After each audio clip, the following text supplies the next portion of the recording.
하나님의 말씀은 예레미야 42장 1절에서 22절의 말씀입니다. 당신 하나님 여호와께서 우리 마땅히 갈 길과 할 일을 보이시기를 원하나이다. 선자 예레미야가 그들에게 이르되 내가 너희 말을 들었은즉 너희 말대로 너희 하나님 여호와께 기도하고 무릇 여호와께서 너에게 응답하시는 것을 숨김없이 너에게 구하리라. 그들이 예레미야에게 이르되 우리가 당신이 하나님 여호와께서 당신을 보내사 우리에게 이르시는 모든 말씀대로 행하리이다. 여호와는 우리 중에 진실무망한 증인이 되시옵소서. 우리가 당신을 우리 하나님 여호와께 보내면 그의 목소리가 우리에게 좋고 좋지 아니함을 물론하고 청종하려 함이라. 우리가 우리 하나님 여호와의 목소리를 청종하면 우리에게 복이 있으리이다. 10일 후에 여호와의 말씀이 예레미야에게 임하니 그가 가레야의 아들 요하난과 그와 함께 있는 모든 군대 장관과 백성의 작은 자로부터 큰 자까지 다 부르고 그들에게 이르되 너희가 나를 보내어 너희 간구를 이스라엘의 하나님 여호와께 드리게 하지 아니하였느냐. 그가 가라사대 너희가 이 땅에 여전히 거하면 내가 너희를 세우고 헐지 아니하며 너희를 심고 뽑지 아니하리니 이는 내가 너에게 내린 재앙에 대하여 뜻을 돌이킴이니라. 나 여호와가 말하노라. 너희는 그 두려워하는 바벨론 왕을 두려워 말라. 내가 너희와 함께하여 너희를 구원하며 그의 손에서 너희를 건지리니 두려워 말라. 내가 너희를 긍휼히 여기리니 그로도 너희를 긍휼히 여기게 하여 너희를 너희 본향으로 돌려보내게 하리라 하셨느니라. 그러나 만일 너희가 너희 하나님 여호와의 말씀을 순복지 아니하고 말하기를 우리가 이 땅에 거하지 아니하리라 하며 또 말하기를 우리는 전쟁도 보지 아니하며 나팔 소리도 듣지 아니하며 식물이 핍절도 당치 아니하는 애굽 땅으로 결단코 들어가 거하리라 하면 잘못되리라. 너희 유다의 남은 자여 이제 여호와의 말씀을 들으라. 만군의 여호와 이스라엘 하나님이 이같이 말씀하시되 너희가 만일 애굽에 들어가서 거기 거하기로 고집하면 너희 두려워하는 칼이 애굽 땅으로 따라가서 너희에게 미칠 것이요 너희 두려워하는 기근이 애굽으로 급히 따라가서 너희에게 임하리니 너희가 거기서 죽을 것이라. 무릇 애굽으로 들어가서 거기 우거하기로 고집하는 모든 사람은 이같이 되리니 곧 칼과 기근과 연병에 죽을 것인즉 내가 그들에게 내리는 재앙을 벗어나서 남을 자 없으리라. 만군의 여호와 이스라엘의 하나님이 이같이 말씀하시되 나의 노와 분을 예루살렘 거민에게 분 것 같이 너희가 애굽에 이른 때에 나의 분을 너희에게 부리니 너희가 가증함과 놀램과 저주와 치욕거리가 될 것이라. 너희가 다시는 이 땅을 보지 못하리라 하시도다. 유다의 남은 자들아 여호와께서 너희 일로 하신 말씀에 너희는 애굽으로 가지 말라 하셨고 나도 오늘날 너희에게 경계한 것을 너희는 분명히 알라. 너희가 나를 너희 하나님 여호와께 보내며 이르기를 우리를 위하여 우리 하나님 여호와께 기도하고 우리 하나님 여호와께 말씀하신 대로 우리에게 구하라. 우리가 이를 행하리라 하여 너희 마음을 속였느니라.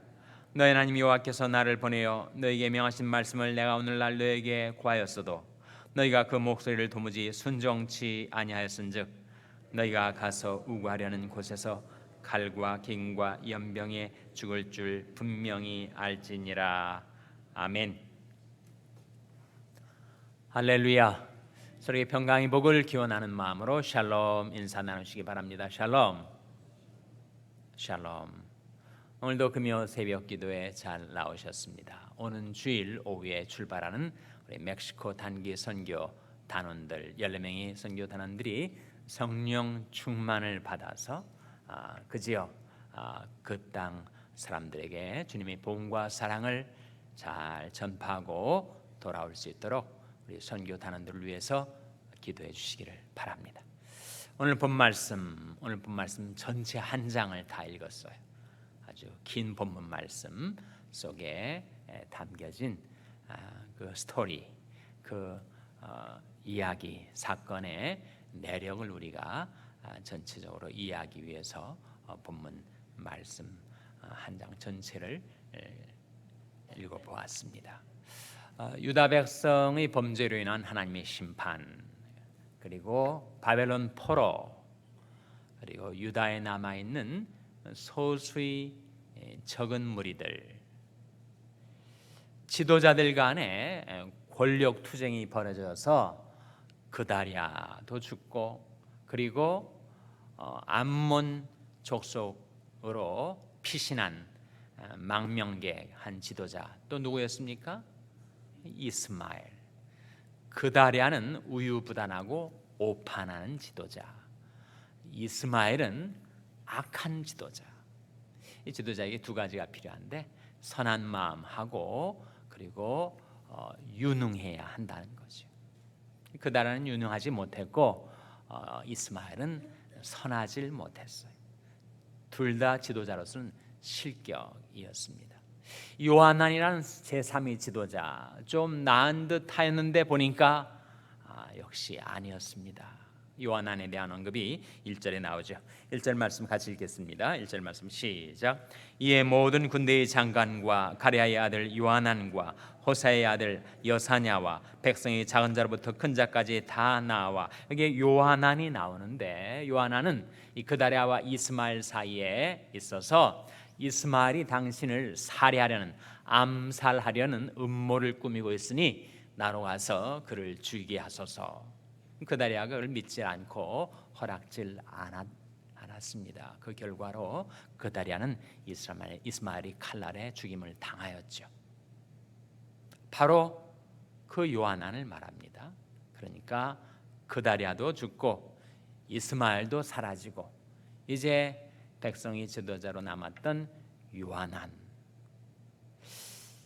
그는 앞선 두 지도자보다는 나았지만 그러나 그의 믿음이 부족해서 그 역시 백성들을 오도하고 말았습니다.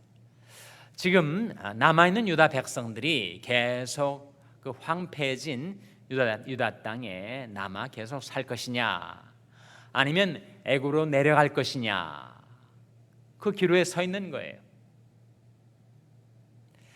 그 땅에 계속 살고 있자니 무엇보다도 바벨론 왕의 복수가 두려웠습니다. 내가 세운 종도 그다랴를 너희들이 죽여버렸단 말이냐. 군대를 풀어서 남아있는 그 소수의 유다 백성들을 진멸할까 봐 바벨론 왕이 너무 무서웠던 것입니다. 계속 이 땅에 살았다가는 또 전쟁이 일어나고 나팔 소리가 울려 퍼지고 도무지 우리가 두려워서 못 살겠다. 그래서 애굽으로 가자. 그런 마음이 이심전심처럼 백성들 마음속에 퍼져가는 것이. 요하난이 백성들을 그 모양새는 경건의 모양을 갖추었지만 끝까지 하나님의 뜻을 받들어 백성들을 인도할 수 있는 경건의 능력이 부족했던 것입니다. 그래서 예레미야에게 와서 우리를 위해서 기도해달라. 하나님께서 뭐라고 말씀하시든지 그것이 우리에게 좋게 여겨지든 좋지 않게 여겨지든 우리는 하나님의 말씀, 하나님의 뜻에 청종하겠다. 얼마나 경건한 부탁인지 몰라요. 요하난과 백성들이 와서 예레미야에게 부탁하는 내용입니다. 2절 말씀에 선자 예레미야에게 이르되 당신은 우리 간구를 들으시고 이 남아있는 모든 자를 위하여 당신 아는 여호와께 기도하소서. 당신이 묵도하시거니와 우리는 많은 중에서 조금만 남았사오니 당신의 하나님 여호와께서 우리 마땅히 갈 길과 할 일을 우리에게 보이시기를 원하나이다. 얼마나 좋은 기도입니까?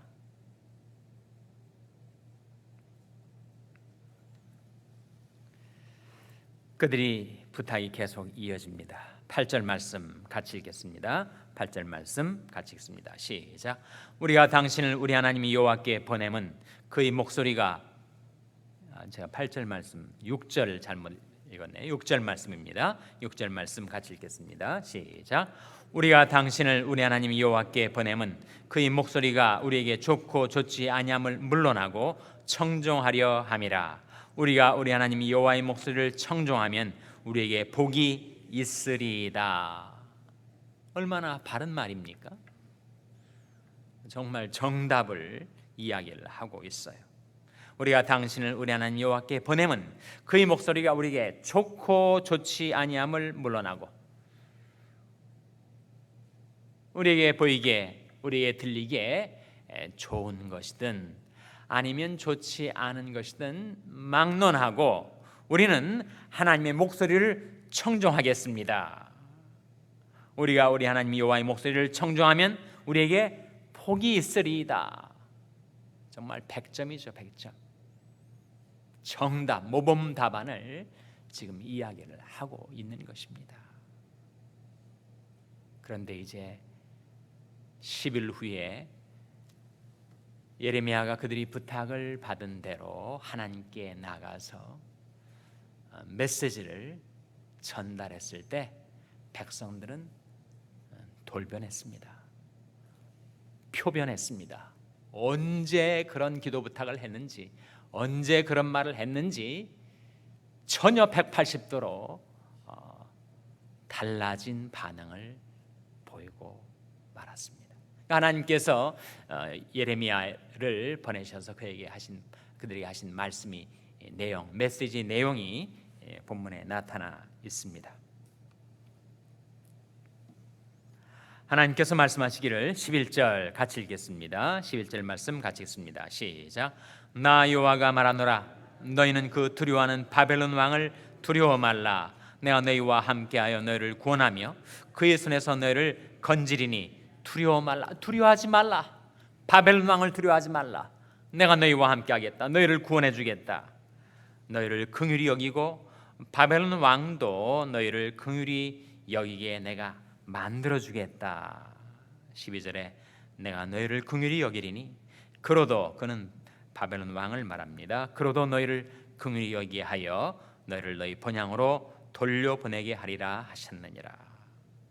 그러나 예레미야를 통한 하나님의 메시지가 이어집니다. 그러나 만일 너희가 너희 하나님 여호와의 말씀을 순복지 아니하고 말하기를 우리는 이 땅에 거하지 아니하리라 하며 또 말하기를 우리는 전쟁도 보이지 아니하며 나팔 소리도 들리지 아니하며 식물이 핍절도 당치 아니하는 애굽 땅으로 결단코 들어가리라.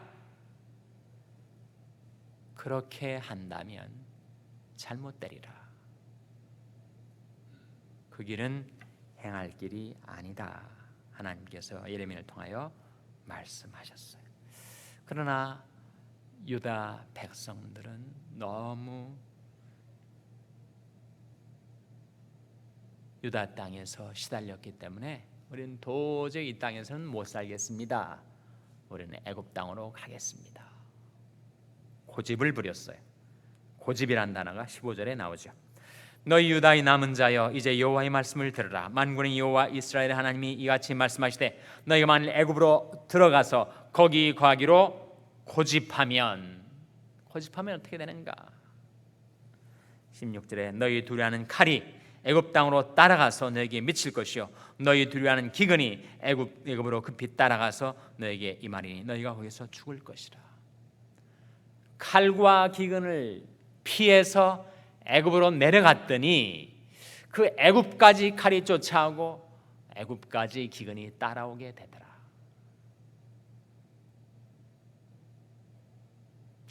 피신한다고 거기에 피난처가 있는 것이 아니다.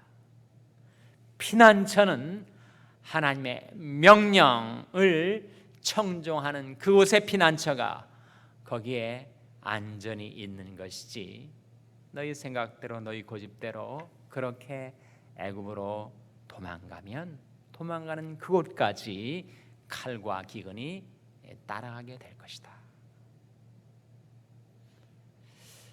이러한 경고의 말씀이 예레미야를 통하여 백성들에게 임하였음에도 불구하고 불행하게도 그들은 끝내 자기 욕망과 고집대로 애굽 땅으로 내려가 버리고 맙니다. 그리고 하나님께서 예레미야를 통하여 경고해 주신 대로 결국 바벨론 왕이 애굽으로 들이닥쳐서 그 유다 백성들이 칼과 기근과 연병에 의해서 죽게 됩니다. 22절 말씀에 너희가 가서 우거하려는 곳에서 애굽 땅을 말하죠. 칼과 기근과 연병에 죽을 줄 분명히 알지니라. 우리는 이 말씀, 본문의 말씀 속에서 처음에 그들이 보였던 그 경건한 모양은 어떻게 되고, 그들은 왜 분명하게 나타난 하나님의 말씀에 끝내 청정치 못한 채 그렇게 죽고 말았는가? 참 사람이 마음 깊은 속을 알 수가 없어요. 문제는 나도 나 자신의 마음 깊은 속을 내가 다 알지 못하는 데 있습니다. 하나님의 말씀을 청종한다는 것은 아무리 말로 또 때로는 기도의 형태를 취한다 할지라도 그것이 우리 삶 속에 이루어지는 것과는 별개의 문제인 것 같습니다. 왜 유다 백성들이 그렇게 기도 부탁을 하고 하나님의 말씀을 받고 나서도 그렇게 애굽 땅으로 내려가고 말았는가? 그들이 불신앙, 불순종, 불충성 때문이었습니다.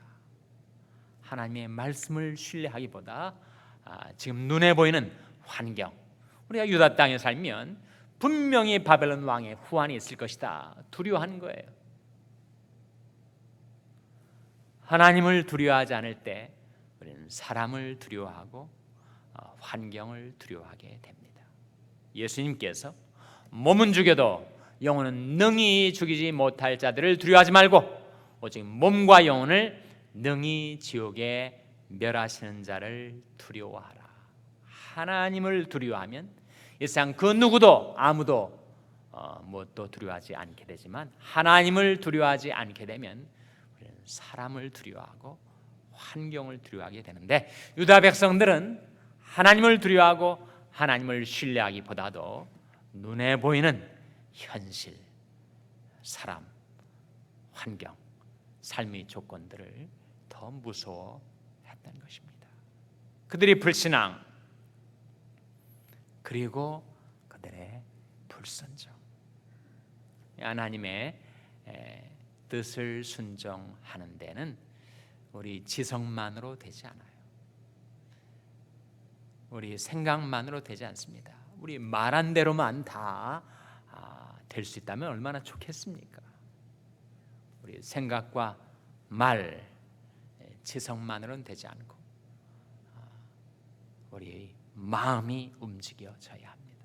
머리로만 되지 않고 우리 마음이 움직여져야 되고, 하나님의 뜻 앞에 자기 뜻을 꺾는 자기 십자가가 있어야 합니다.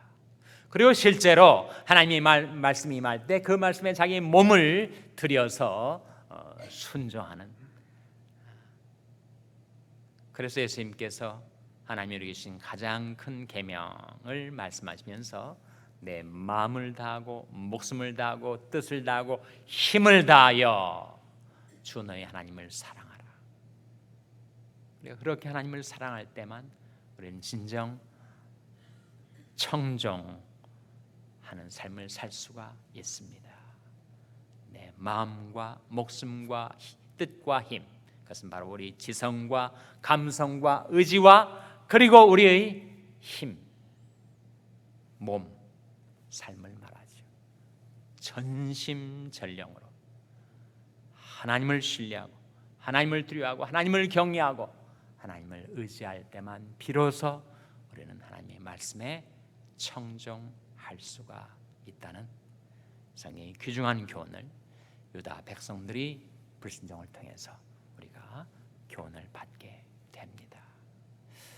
우리도 순종하며 살았던 삶이 대목이 있고 불순종하며 살았던 삶이 대목이 있는데, 그 양자의 차이가 무엇이었던가? 정말 내가 마음과 목숨과 뜻과 힘을 다하여 하나님을 사랑하며 살 때는 하나님의 말씀 청종하기가 그렇게 쉬웠는데, 내가 지성과 생각과 말로만 하나님을 사랑하고 내 마음이 그리고 내 의지가 내 몸이 움직이지 않을 때는 우리는 불순종의 이 세월을 보내고 말았던 것입니다. 이 아침에 하나님께서 말씀과 사건을 통해서 우리에게 깨우쳐주는 바, 우리도 우리 온 마음을 다하고 목숨을 다하고 뜻을 다하고 힘을 다하여 하나님을 사랑함으로 하나님께 청종하며 살아가는 저와 여러분 될 수 있기를 주님의 이름으로 축원합니다. 기도하시겠습니다. 오늘 말씀 기억하며 하나님, 저희들이 하나님의 말씀에 청종하며 살게 하여 주시옵소서. 저희들이 모든 욕심과 교만 고집 버리고 그 말씀 따르게 하여 주시옵소서. 기도하시기 바랍니다. 우리 자녀들을 위해서 기도할 때 하나님, 저희 자녀들이 하나님의 말씀에 청종하는 자녀들 되어 하나님께 쓰임받는 그릇들이 되게 해달라고 기도하시기 바랍니다. 병상에 낙한 지체들을 위해서 기도할 때 하나님의 긍휼과 권능의 손으로 고쳐주시고 회복시켜 달라고 기도해 주시기 바랍니다. 우리 샬롬교회를 위해서 기도할 때는 저희 샬롬교회가 하나님을 두려워하고 하나님을 신뢰함으로 그 말씀 따르는 교회가 되게 해달라고 기도해 주시기 바랍니다. 여러분이 생업을 위해서 기도하시고 중국의 박요한 선교사님을 위해서 기도해 주시기 바랍니다. 14명의 멕시코 단기 선교 단원들을 위해서 기도해 주시기를 바랍니다. 하나님의 아침에 하나님 앞에 나온 저희들 불쌍히 여기사 성령으로 충만케 하여 주시옵소서. 이런 제목들로 우리 합심해서 기도하겠습니다.